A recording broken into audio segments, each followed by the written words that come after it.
Welcome back, guys. As always, I'm Ghostly Snow Demon, and we're going to be talking here about Deadra. But first, I'm just going to let you guys know, as always, I stream on Twitch every Sunday, Tuesday, and Thursdays, and I post videos every Fridays at 8 a.m. But I'll go back to the lore, and we're going to talk about Deadra, like I said before. But here we go. Deadra, the divine beings that did not part in creation of Mundus, the main area of which Tamriel and all of that was made.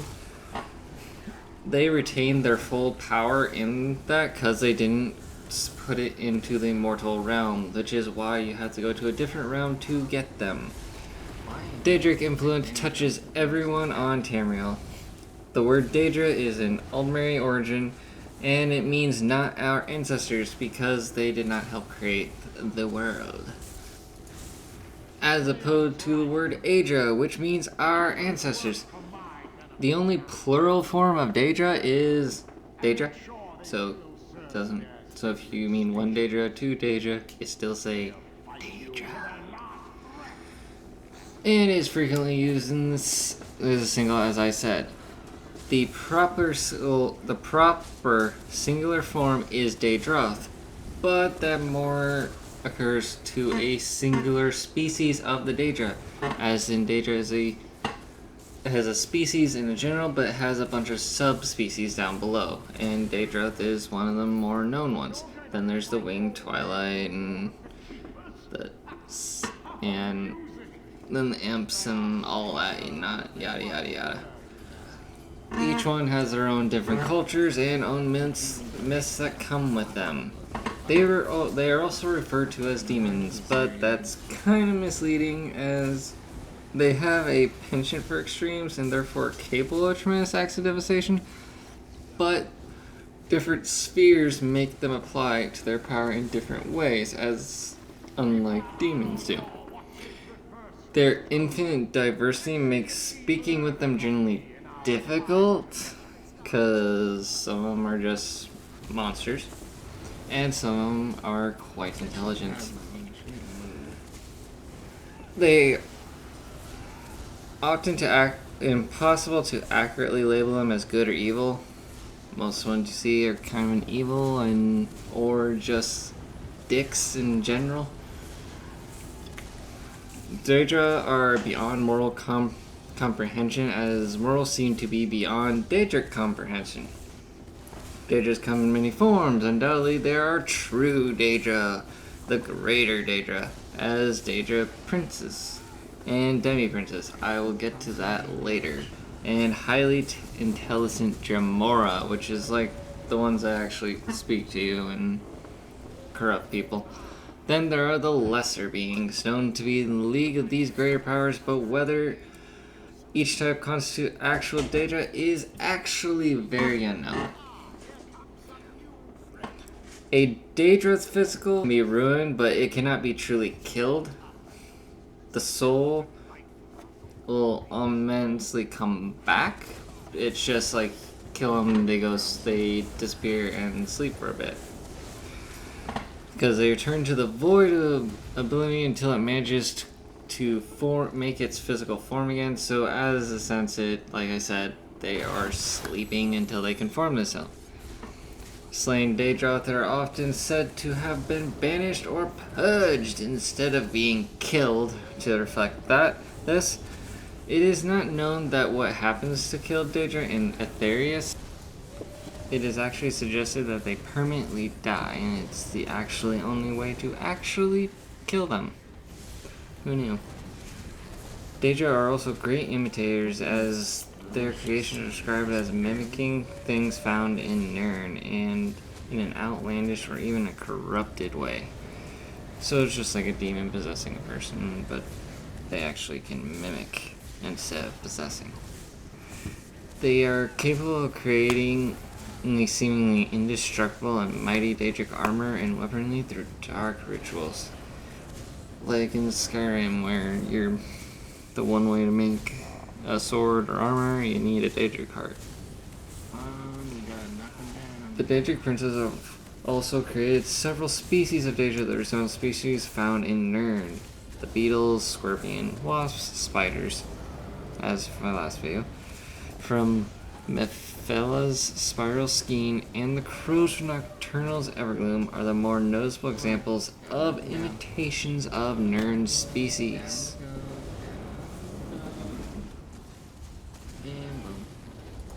You've now heard me mention them before, but I'm going to go more in depth on the Deadra Princes, also known as Deadra Regents or Deadra Lords. They are the most powerful as Deadra, thus are commonly worshipped as gods in the particular sphere which is said to be governed. The princes may assume a typical masculine or feminine form, sometimes both. Never really is clear, so they've been marked as, like, you'll hear him say she or he, but in all realism, they're not one or the other. They're referred to as princes regardless of gender. They appear most frequently as the 17 powerful princes, known to the mortals as Azra. I'm going to butcher all these guys' names, so sorry. Azra, Bethela, Calavix, Vile, Hermes Mora, Hircine, Jagalag, Malakath, Marus Dagon, Malphilia, Meridia, Moloch Bog, Namara, Nocturnal, Parite, Sanguine, Shergorath, and Varimania. According to the Mana-Carrying Lorcan Hand is also a Daedric Prince, although has never been actually confirmed. So, possibly a Daedric Prince then? But each Daedric Prince, with the exception of Jagala, is said to have their own plane of oblivion to control. And limits on their planes and powers influence are not readily understood, as there are 37,000 other planes, such as the Soul Cairn and Chimera of Dissolution, as well as the Chaos Realms and Pocket Realms, over which they are exerted little to no control. Now, let's go back to the Jagala thing. He and Shergorath are, well, in one of the games you actually fix this, but in retrospect we're not going to go with them being fixed right now. We're just going to go in essential. Jagala and Shergorath are the same person. They just switch, as Shergorath is just pure madness. The realm just gets all fucked up and caused by madness. Then when he switches to Jagala, he's all about order and not justice obviously, but order, and gets everything aligned right. And then when he switches back, he gets it all fucked up again. Later on, it gets where they turn into separate people, and I think Jagala loses everything? I'm not quite sure. I'll have to look into that later on. I'll make a new video for it. If you guys want to see it, just let me know in the comments down below. But, back to the princes in general. Princes seem to view men and Mare as little more than minor amusements, occasionally applauding the actions of mortals, and they exceed their expectations, yada yada yada. They do not know the moral sense of good or evil, being they keep trying to kill people, and usually have extremist tendencies, which is why men in Mir fear them greatly. Unless you're Manamarco. However, several princes do seem to take a genuine pleasure in tremendous acts of devastation. In particular, that is Boethia. That's the name. I just couldn't pronounce it right the first time. Boethia, Moloch Bog, as in Elder Scrolls Online, you can tell. Firminia, Maris Dagon, as the Oblivion games, and Parite. Although the beings are considered evil by most, they are widely worshipped in the realms of Tamriel. Elaborate shrines are created to honor the Daedric gods. They often take a keen interest in their worshippers, and also don't care about those worshippers at the same point. And it is particular that this is either because of the obvious ego's gratification, as if you're being blessed as a god, why wouldn't you be that way? Or did you like to keep an eye on potential future subjects, as in usually you, the player, most of the time, assuming people of demonic disposition enter oblivion after death.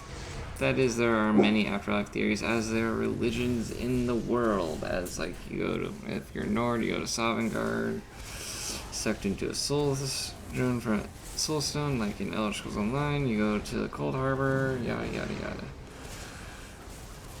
Mainstream religions authorities discourage Deidra worshipment, obviously, because it's demonic worshiper technically.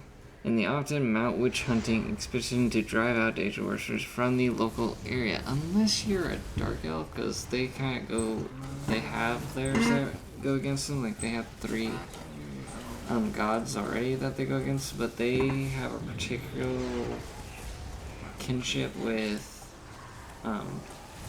Azura. They just, that's how it is. I'll go more into that in a later date with a different video if you want that views. I'll probably do that too. It depends on who, if it gets called for or not. And where was I? Oh, right. They are often surprised at the major sanity that comes with worshipping for Deidra Prince. For the most part, however, dealing with the Deidra, one gets a distinct impression of being mused over as a person peering under a upturned rock and may momentarily wander in the lives of the bugs living ignorantly there. And after that, we will move on to the actual lesser Deidra. Not to be confused with lesser Deidra, a specific type of Deidra similar to Deidra, just the weaker ones that are based through their subjects. Even though many lesser Deidra are associated with the Deidra Prince in particular, in reality, a individual Deidroth can serve any Deidra Prince by any part in the Oathbound, while others stay unaligned and just go on chaotically. Do whatever the fuck they want, right? Through the specifics are curiously unknown, summoning the servants to mortals. For example, there are known to use Deidra as servants and instruments, as the sorcerer's class in Elder Scrolls Online, where you're summoning Deidra and you're following around. Or you get the right, or you're at the right set piece. You can actually have one just that helps you obliterate and burn everything. And the Aliens employed entire armies of Deidra into their wars against men. Deidra are often summoned and used to study the magic, of course. The School of Conjuration is probably one of the best sets out because the astronauts are Deidra. So you're bearing like the fire Deidra, the ice, or not fire Deidra. Fire astronaut, ice astronaut, storm astronaut, and then there's the flesh astronauts, and yada yada yada. Specifically connecting one mind with the Deadra and compelling its appearance in the mortal plane. Okay guys, that's all I have on Deidra. Hope you guys enjoyed the video as much as I did, and see you all guildmates later.